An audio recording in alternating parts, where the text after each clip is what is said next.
And the best part about framing and composition is that it's completely free. Normally when we talk about improving our videos or our photos, it involves spending money. Get a better camera, get this piece of software, get this camera accessory. With framing and composition, it's completely free. You just need the knowledge. So today we're going to cover 4 techniques that anyone can do.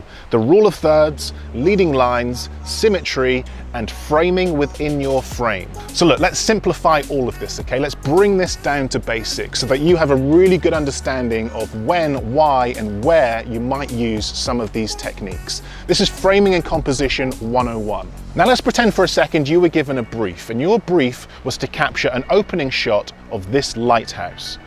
How would you capture it? Well, let's run through each of these 4 framing techniques and apply them to this lighthouse to see what difference it makes. Okay, so let's talk the rule of thirds. Now, the first thing that you should do is enable the grids on your camera. They look a little something like this.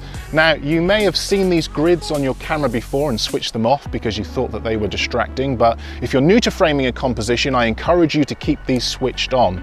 Now, the grid is made up of 2 vertical lines and 2 horizontal lines, all spaced evenly apart. Now, when we place our subjects or focal points on these lines, particularly where they meet, a much more aesthetically pleasing shot is created, and our eyes are drawn to these focal points. It also helps balance a shot and gives it more context.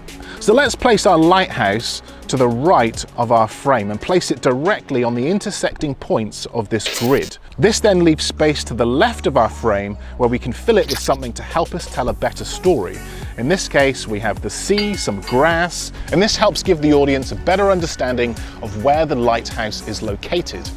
Now, when shooting horizons, don't put your horizon in the middle of the frame. Try and put it on either the top or the bottom horizontal line. This allows you to make a feature of either the sky or the landscape and makes for a much more pleasing shot. Now, I've made a whole video on the rule of thirds. I will link it in the cards and put it in the description of this video. Be sure to check that out. Now, the rule of thirds technique is commonly used in interview situations. You may have noticed this when someone's being interviewed, the idea being that you give your subject some looking room, so either put them to the left or to the right of frame.